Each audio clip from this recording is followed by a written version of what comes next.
This is Pet Life Radio. Let's talk pets.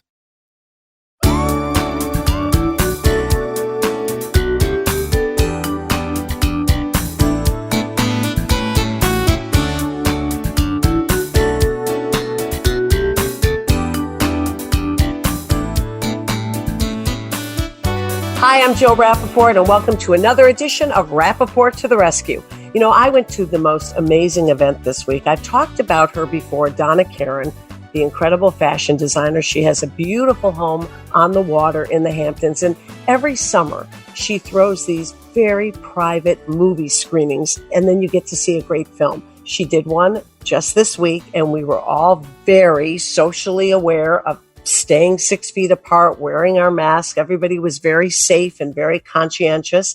And she screened a very interesting film. It was called Tesla, starring Ethan Hawke and Kyle MacLachlan. And the reason I'm talking about this, I'm sitting at this table, everybody's 6 feet apart or mingling around, and right across from me is Candace Bergen. And we start talking. What do we start talking about? Animals in need. She has 2 rescue dogs. Then I look and there's Edie Falco. What do we start talking about? Rescue dogs. She's a huge animal advocate. I came literally with Christy Brinkley, but we followed each other because we didn't want to sit in the same car because we wanted to be safe. And we talked about her dog, Chester, her rescue dog. I looked down the table. There's Hugh Jackman and his wonderful wife, Deborah. They're talking about animals. Everybody seems to have that in common. As I'm sitting there, this beautiful black lab comes running up. I don't know why he came to me, probably because I have some part of my 6 rescue dogs on my clothes, whether it be the hair or the smell. The dog comes running up to me. Donna Karan says, "Oh, there's my rescue dog." I'm at this very private party, A-list celebrities, and what is the common denominator? Animals and animals in need. And I've talked about this in earlier shows. It's always been the biggest icebreaker for me to talk about pets and how people love them so much. So it just made me feel so good, not only to be at this event where everybody was very aware of what was going on, but to see people that I really love and admire, but more important, talk about how we need to help our animals. So it was a great night. The message was so important, and I love these people for what they're doing for animals in need. Now, coming up today, I adore this man. I call him the hardest working guy in show business, the world's most famous weatherman. Who doesn't love Al Roker? Al has a new book out, his 13th book. Can you believe it? That's what I mean by the hardest working man in show business. We will have a one-on-one with Al, and we're going to talk about his rescue dog, which I happen to get for him, coming up. Want to know who the latest trendsetters are in Hollywood? How about Irish setters? Find out who's been spotted with spots, chowing with their chow, and shopping for Gucci with their Poochie. Get the scoop on all the latest celebrity pet patter right here. Pet Life Radio. Let's talk pets. Let's talk pets on PetLifeRadio.com.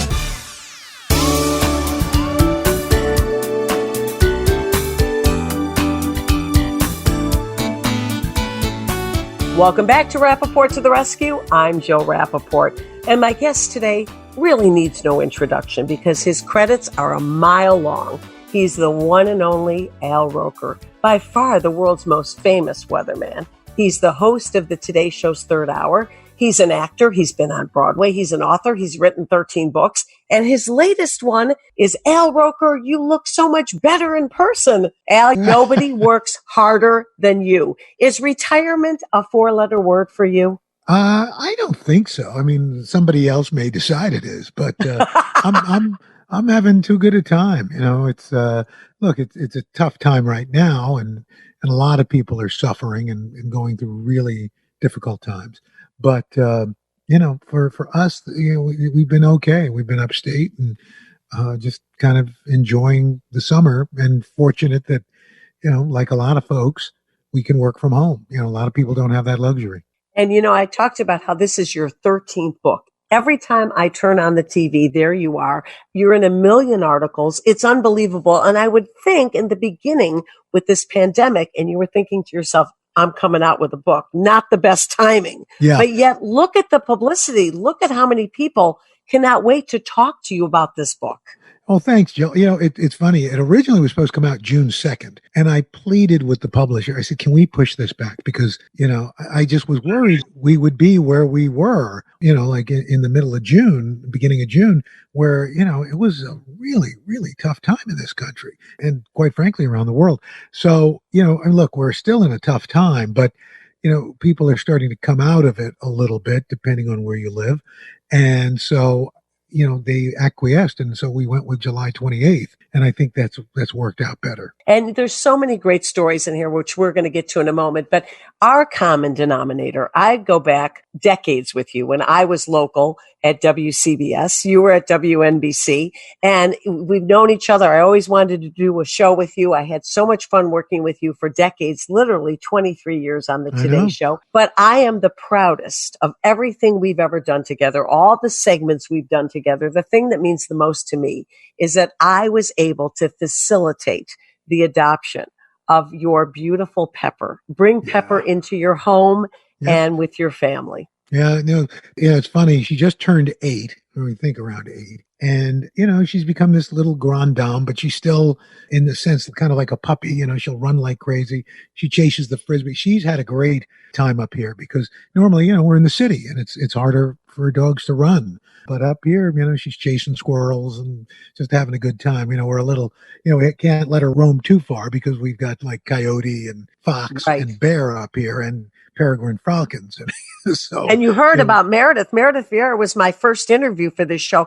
Her dog Jasper was attacked by a coyote, 16 years old, and survived. Had stitches. So you have to hear the story. It's truly miraculous that dog survived. So yes, you have to keep an eye on them at all times. And I remember when I first brought Pepper, I came to your home and you said, I have to have the kids come one by one and let's have them meet her. And it was so wonderful to see the relationship with Nick. I don't know if you remember, but there was actually another dog that thought that maybe this would be the dog. And the guy you were working with, Bill, he said, I've got another, let me just bring this one out. And, Nick, who was at that time kind of frightened of dogs, Pepper just climbed into his lap and started licking him and he was giggling. And it was really, and then Leela came home and that was it. She was love at first sight. And the funny thing is, Deborah is her alpha. You can have Pepper on your lap, rubbing her belly. She's in a semi state of, catatonia, just thrilled. And Deborah walks through the room and it's like, oh, pardon me, gotta go.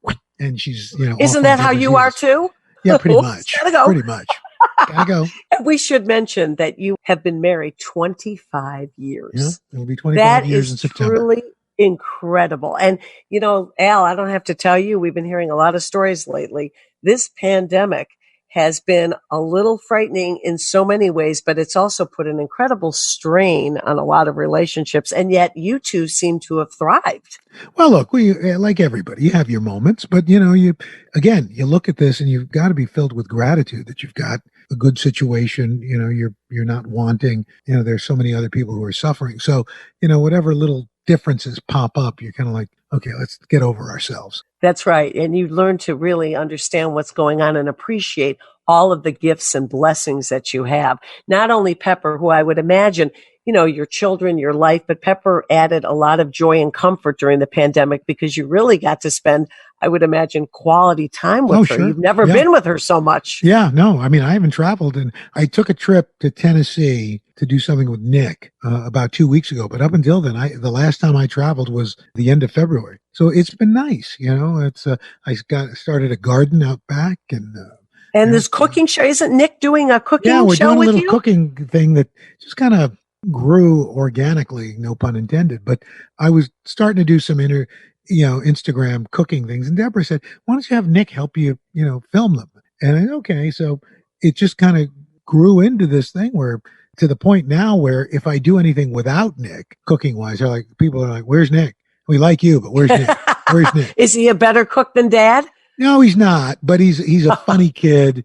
And, he asks questions that I think the average person who's not a cook would ask. So, he's added a lot to the program. I have to tell you, I have a lot of your books, and I just got this one right here for our listeners. I'm holding it up right now, and everyone gets such a kick out of the title. I mentioned it at the top of the show and leading into you, but I love, you look so much better in person. You know what, Al? I kind of heard the opposite for me, which was more depressing. I don't know how you feel, but if someone says, you really look great on TV, then you're thinking, so I look like garbage in person? Well, but here's the thing, for me at least, because literally I would hear it every day. Pre-pandemic, I'd go out to the window and shake hands with folks on the plaza, and which I don't know, will we be doing that again? I don't know. Never But anyway, again, right? they would say invariably once a day, somebody would say, "Oh my gosh, you look so much better in person," and I know they think it's a compliment, but I actually make my living on TV, so. That's not really. Obviously, it hasn't hurt you. Hello. Not so much, but it's an odd, and I think people are nervous when they meet somebody for the first time, whether it's on TV or not. And so I think that sounds complimentary, but not so much.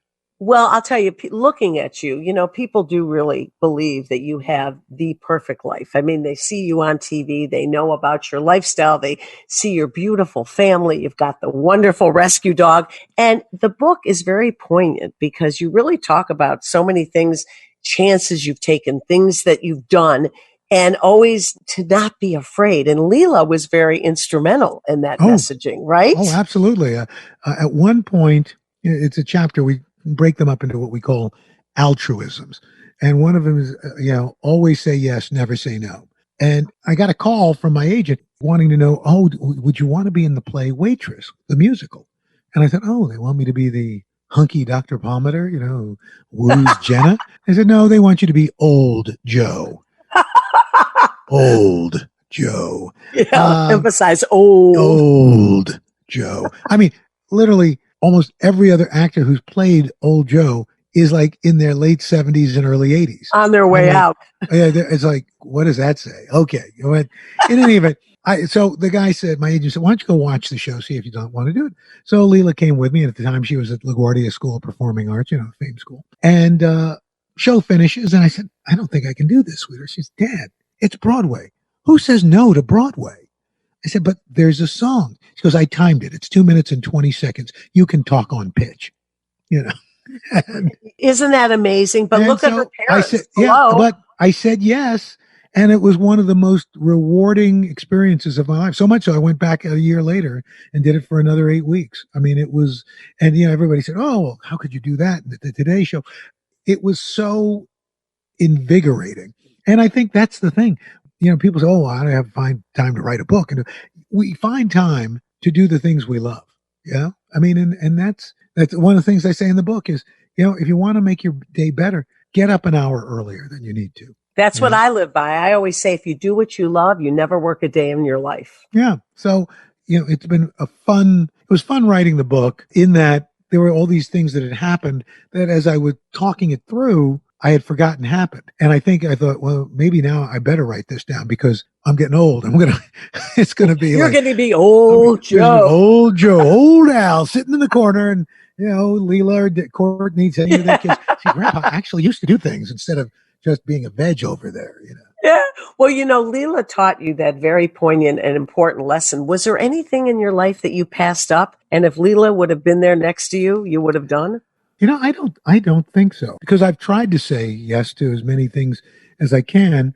I just thought that was so far out of my wheelhouse, because I think, look, we're all afraid of failing. And in this line of work, we fail publicly. And my biggest concern, especially in that instance, was that, the cast and the crew would think, who's this jamoke coming here? He's a weatherman, And I can tell you, Jill, the crew and the cast could not have been sweeter, could not have been lovelier. And I keep in touch with a lot of them still, and my heart goes out to them, because you look at Broadway, and it's decimated right now. Now they're talking about like January of 2021. Look, there's not going to be Radio City Music Christmas Spectacular. Right. No Rose Parade. Still waiting to find out if there's going to be a Thanksgiving Day parade. And you wonder, what about the Super Bowl? I mean, really, how is this all going to happen? Yeah. Especially now with all of these players getting sick. And, I look at you, and you've been doing the most of your life. And, you've really had to reflect on a lot of things during this period. And I've had people say to me, I was at an event just last night and I brought you up because I said I was interviewing you for this podcast and how I got you your rescue dog. And they said, when's he coming back to the studio? Yeah. And you know what? That's probably a question that you're getting a lot. I happen to love you at home too, but I miss the dynamic. Yeah, well, with the it's family. tough. It's tough. And part of the problem is right now is that we can only have a limited number of crew The in the distance, yeah. in the studio. Like there's no audio person. You remember the way it used to be. We had Yeah. 6 cameras. We had 2 audio assist people. We had 5 or 6 stage hands. We had a couple of 2 or 3 floor directors. And my favorite, makeup and hair. Yeah, we had makeup and hair. Yeah, I mean all Of these course, you don't miss people. the hair. No, I've never missed the hair, and the makeup is minimal, obviously. So the more of us, the on-air folks that come back, the more they have to have support people. And right now, I think what we'll probably do is, after Labor Day, kind of do like what Savannah does and Craig has done, where it's kind of a hybrid. I mean, it's kind of like what Nick's school is going to do. He'll be in school I think 2 days a week and online 3 days a week. So, I'll probably do kind of the same thing. Come in a couple of days, 2-3 days, and then, be online, a couple of days. And here, this is your 13th book, and this one touched on so many important things and sensitive issues that you dealt with in your life. But I feel another book could come out of this because this has really been a very unusual chapter in your life. Yeah. No pun intended, which could lead to another book. Well, it's funny you say that because I was trying to convince our publisher that maybe we should push it back because I feel like I should write something about this, but they had already started publishing it, so printing it, so couldn't do it. But look, there's nothing ever been like this. And by the way, not just this, but of course, the economic turmoil and the social upheaval that's been going on, the social awareness that has happened in this country. I mean, it's really mind-boggling that this perfect storm, if you will, of different situations all come together. Yeah, and who would have thunk, that we would be sitting here talking about these things. And you, Mr. Slap, people's palms and hugging people. Everybody wants to grab you. You are, the physical person in the studio, outside in the promenade, and then you're in your living room. You're relegated to being alone, but with Deborah in the next room or Nick. Sure. But oh yeah, it's such a different time. And part of it too is, and I have to be cognizant of this. I'm the oldest person on the show. I'm besides not as old as old Joe, but but I'm in that risk group, So, and I don't think of myself as old. I mean, I'm going to be 66 years old this month, and I just sounds young to me. I know, we're young whippersnappers, but That's right. It's like one of those things. Like, well, you got to be careful. So it's a balancing act that many people have to go through that whole concept. And Al, because of everything you've done and you do have a really, really great life, is there anything that you say you haven't turned down, but that you are dying to do? And I shouldn't use the word dying, that you really want to do. That you really want. Here's the thing. I write about this in the introduction. I've never had a plan. I mean, I never wanted to be on TV. I wanted to work in television. I wanted to be a producer, a writer. I want to be somebody like our old pal Jackie Olensky, And then I ended up getting a job on TV. Well, I'll just do this. And one by one, these things happen, but it wasn't, I'd love to say, oh, I had this grand plan, but who has a plan? Or if you do have a plan, look at something like what's happened in the last 6 months. Right. Everybody's plans have gone out the window. So, I don't know that there's anything, there was a time, I think, where I would have wanted to do a show like Regis and Kathy Lee. We lost our dear friend Regis. And, I think that time has passed. But getting to do the third hour of today, where we get to do different kind of stories and interview different kind of people, and even on the Today Show, that kind of scratches that itch. So to be honest, I don't know that there's anything, maybe if I could build out a little cooking show with Nick, maybe we do something like that. But other than that, I'm pretty happy. Well, you've got enough balls in the air, juggling enough things. It's pretty amazing. And, you do have the 9 o'clock hour. People think first and foremost, definitely the most famous weatherman in the world, but you are also a very revered, beloved talk show host. I consider that, it's a talk show. It's a great hour, and you get to show a different side of your personality. You get to interview people. You get to go to events. I mean, hey, you were on the red carpet as much as I was, and I was we the had a good time. entertainment reporter. Yeah. So you do get to do all of that. And the celebrities obviously love talking to you, which is so wonderful. But I do think after watching you, especially the last few months, that there would be another book here, because I see a whole different side of you as you reflect on the air. And we'll see. We'll see how this one does. Thanks to folks like you, I think it'll do okay, but we'll see. I think you're off to a great start. And again, I'm so grateful that I was able to help with Pepper. Is there a chance you may get another rescue dog out? Because you know where to go. No, I know. Here's the thing. I consider Pepper, and I've had a number of dogs in my day from when I was a kid, and Pepper is about the best dog I've ever had. And as I've said to Deborah, I said, I would hate to come up with another dog that doesn't live up to Pepper. And not inconsequentially, what if they don't get along? So I'm one of those people. I was like, quit while I'm ahead. We got Is she in the room listening to this? No, if Deborah were here, Alpha. She'd be here. Yeah. No. And Deborah just adores her. I was so happy when I first, the first couple of weeks, and Deborah was like, I'm in love. But isn't it great? I mean, she really just puts the whole family, makes them all one big mush, right? She's such a great little girl, she's got those big eyes. She's just a cutie. Well, Al, as always, it is so great to talk to you. I miss you. I miss seeing you, and I miss being with you. And thank you so much for being a part of Rappaport to the Rescue. We try to each week educate people to the importance of rescue and adoption, and how really these animals have changed our lives, and especially during this time. Yeah, no, I mean, that's been if there's been any silver lining, I think it's the number of people who have adopted rescues and other pets who need adoption, realize that they needed somebody to help fill their lives. And boy, what a great one. I mean, again, it's been a horrible way to find it, but if there can be, and usually in every bad situation, there is some good that comes of it. Yeah, it's the ultimate who rescued who, right? Yeah. Yeah. Well, Al, there's some horses available too, and I know you got some land there, so let me know. Yeah, you know how I feel about horses. I mean, I think they're magnificent animals, but the fact is, no horse really wants you on it. They are tolerating you. They will put up with it. And then they're like, okay, I'm going to let you stay here, but don't mess around with me. At any point. Enough is enough. At any point, any horse can decide, you know what? I've had it. And you are off of them when they want, whether you want to be or not. Again, magnificent animals. They're just beautiful. But I can look from afar. You're beautiful.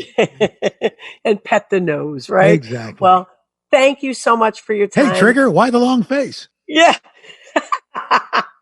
And again, great book. I've been reading through it. I've been having so much fun. Al Roker, you look so much better in person. It is really a lot of fun. And here's to number 14. I'm predicting all right now. Thank you, Great Jilly. to see you. Thank you so much. Really appreciate it. All right, when we come back on Rappaport to the Rescue, it's the Jill Bill section. Bill Berloni coming up.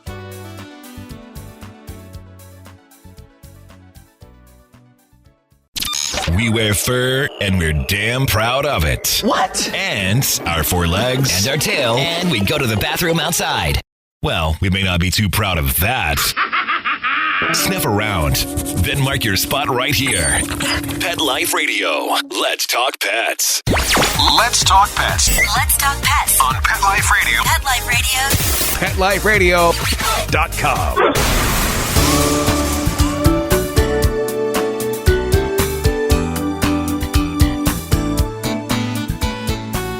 Welcome back to Rappaport to the Rescue. I'm Jill Rappaport, and that was such a fun interview with Al. And now it's time for the Jill Bill section of the show. Of course, you know my partner, Bill Berloni. He is on location at Humane Society of New York. And Bill, you have a really great job there. Every week you go and you really help these animals in need hopefully find a wonderful home. Tell us about your role there. My role here is I'm the director of animal training and behavior. And each week I come in and I evaluate the new dogs that come in and cats. I'm also set up training protocols. I set up training protocols for them to get better to be adopted. And that really makes such a difference because, as you know, when they come in, their situation is usually horrific and they're scared, they're frightened, and you help them to get acclimated and to become hopefully viable for families. You know, you train them, you take them out, you show them love and attention, and you've had incredible success, haven't you? Yes, absolutely. I mean, Jill, not every animal's damaged. Some of them are just unfortunate, and they come in and find homes real quickly. But right now, I have one of our seniors on my lap. His name is Buddy, and I thought while I'm doing this interview, let him be with me and just get some quality time one-on-one. And tell us a little bit about him. How old is this super senior? And you know, I always say, Bill, seniors are my favorite breed. I know. That's why I brought him in for you. He's 10 years old, and he's a Shih Tzu. And being a Shih Tzu, he was with an owner who wasn't the leader, didn't protect him. So Buddy would walk down the street and try to bite other dogs and bite other people, and we tried to explain to the gentleman that he had to protect him, and he couldn't understand it, so he gave him up for adoption. I'm looking at you. Okay. Our listeners can't see what I'm seeing. They can only hear this story, but I'm looking at this fur angel cuddled up in your lap. You have your arms wrapped around him. He is, from what I'm witnessing and looking at, the very opposite of what you're telling me his problem was. Exactly. And that's the example of getting the wrong dog for your lifestyle. This is an active dog, and the gentleman needed a quiet dog. So unfortunately, after 7 years, he gave him up. And that is so heartbreaking because he's 10 years old. Now, you and I both know when people come into the shelter, what are they drawn to? The puppies, the young ones. This is not going to be an easy adoption. Even though I love the seniors, you love the seniors. We know they've been there, done that. They'd rather lay on the couch than eat the couch, I always say. They're often housebroken. They just want to chill. They're couch potatoes in the best way possible. But it is a very difficult adoption. People tend to just keep walking once they see the age on the card. Absolutely. I think they worry about the cost of maybe the end-of-life care. But what other dog can you get that will sit on your lap right away and be your best friend? They've had all the life experiences, right, Jill? Yeah, exactly. Now, what are you going to do with this dog to make him a more viable adoption? What are you going to do to help him along and so that he'll be hopefully a better fit with the right person who hopefully will walk in soon? Well, we've already transformed him back into the dog he was. The dog who likes being walked, who likes being picked up. And we don't let him get ahead of us to protect us. We stay ahead of him. So he's How long has he been there? He's been here for 2 years. Oh, that is so heartbreaking. I mean, when you think about it, and now that he's 10. So what are you going to do now? Because at 10 years old, it's extremely difficult. Once they enter double digits, your work is really cut out for you now. Exactly. So what I'm doing, we're bringing him onto our show. We're talking about him here. We had him on Broadway Barks. He was featured on Bernadette Peters' Broadway Barks. And we're just networking him because now he's just a really good ambassador. And now that our shelter is almost empty, we can put him out front. And I wish people could see this face. What an angel. What a sweetheart. Bill is literally kissing his forehead and hugging him, and he's just cradled under your arm. He is a sweetheart. So for everybody listening, please take a chance on this dog. He's at Humane Society of New York. He's in great shape, health-wise, right, Bill? No issues? Nope. And you've really gotten him to be very cuddly. He doesn't seem to be aggressive with other dogs or people now. You've really worked those kinks out. And so he really is almost the perfect pet. There is no such thing as perfect, but he's as close to it as you can get, right? And being a Shih Tzu, he's still playful. He'll still chase a ball for us and play with us and strut down the street. So he's not completely done yet. He's a great companion. Oh, well, please open up your hearts and homes to this dog. And what people need to understand, Bill, and I think you'll agree with me, don't look at the age. It's like with people too. I say that about myself. Do not look at the age on the card, please, because you never know how much more love and life they have left to give. And often with these seniors, I've seen it myself with my senior dogs, you think you're nervous, you'd see an age, and they thrive, and they end up exceeding the years you ever thought you would have with them. Absolutely. So give us the information again for those who are listening who would be interested in this wonderful pooch. To put in for an application for Buddy, go to humanesociety.ny.org. You'll see his resume there, and you'll see an adoption application. And I should add that he's had the training of the wonderful, famous Bill Berloni for 2 years. So That is something that most dogs don't ever get. And so he's already ahead of the game because of you, Bill. Exactly. And I'm so happy that we were able to do this interview from the society today. Yes, and hopefully we will do many more. We want to get him a home. And obviously, any dog that you're working with there today, we're hoping they find a home as well. Thanks so much, Bill. And until next week, I'm Jill Rappaport. And you know what I always say, everybody, stay positive. Let's Talk Pets, every week on demand, only on PetLifeRadio.com.